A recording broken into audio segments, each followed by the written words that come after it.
전공의협의회가 의사협회에 이어 비상대책위원회 체제로 전환한다고 밝혔습니다.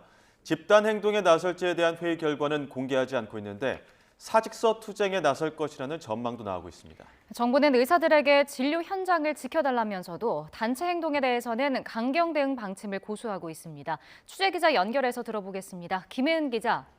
네, 사회정책부입니다. 전공의들이 어젯밤 긴 시간 동안 총회를 가졌는데 비대위 체제를 결정했죠.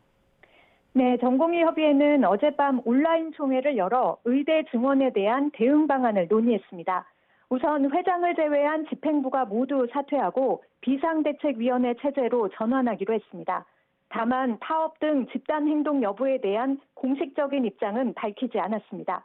한꺼번에 단체 행동에 나서자는 의견과 병원별로 개별 대응하자는 의견 등이 팽팽히 나뉜 걸로 전해졌습니다.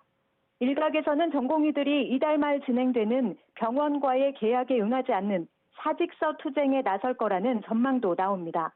일단 전공의 실기시험이 모레까지 진행되는 만큼 구체적인 의견 표명이나 움직임은 그 이후 이뤄질 거라는 전망이 지배적입니다. 전공의들의 선배격인 대한의사협회는 설 연휴 동안 비상대책위원회를 구성했습니다.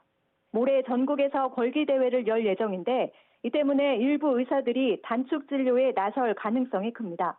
이렇게 의사단체들의 파업 논의가 본격화하면서 환자들의 피해가 우려되는 상황입니다. 특히 전공의들이 파업에 나설 경우 대학병원 응급진료나 취약 시간대에 큰 피해가 우려됩니다.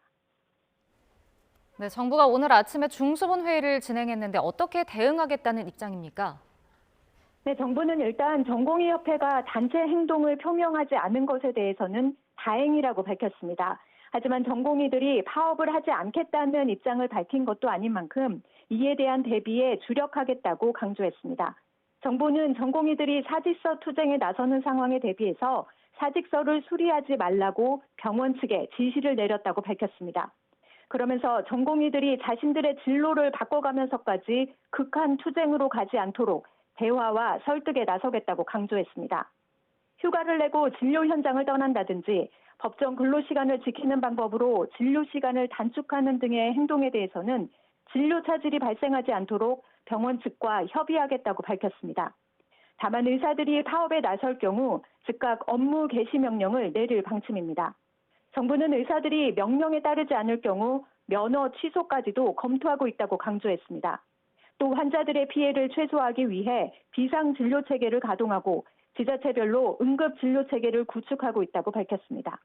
지금까지 사회정책부에서 전해드렸습니다.